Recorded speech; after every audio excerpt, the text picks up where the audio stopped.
President Biden held a phone call with Chinese leader Xi Jinping on Thursday, only their second since Biden took office, in an attempt initiated by the U.S. to stabilize the bilateral relationship and coax Beijing into more substantive engagement amid deepening competition.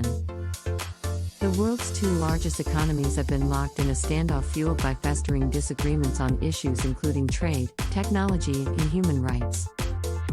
That and a global coronavirus pandemic blocking most international travel has left communication and cooperation between Washington and Beijing diminished.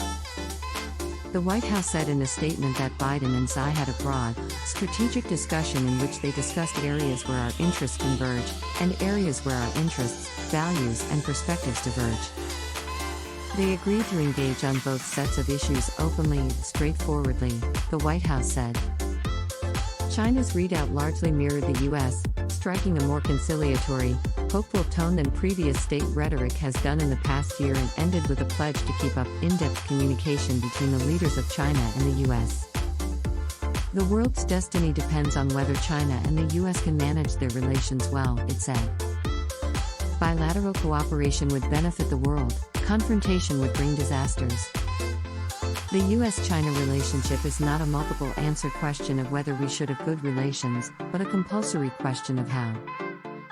The Biden administration has said the U.S. welcomes competition with China, but wants to cooperate in areas of common interest, like climate change. Chinese officials say it is unrealistic for the U.S. to expect cooperation while also taking steps that Beijing sees as harming China's interests. The White House statement said the two leaders discussed the responsibility of both nations to ensure competition does not veer into conflict. The call comes as Biden's approval ratings at home sag, in part because of the way he has handled the U.S. exit from Afghanistan. But with the withdrawal now complete, the president is turning his attention back to the U.S. relationship with China, which he has called his top foreign policy priority. At the end of August, Biden highlighted his priorities in a speech about the U.S. departure from Afghanistan. We're engaged in a serious competition with China. We're dealing with the challenges on multiple fronts with Russia. We're confronted with cyberattacks and nuclear proliferation, he said. And there's nothing China or Russia would rather have, would want more in this competition than the United States to be bogged down another decade in Afghanistan.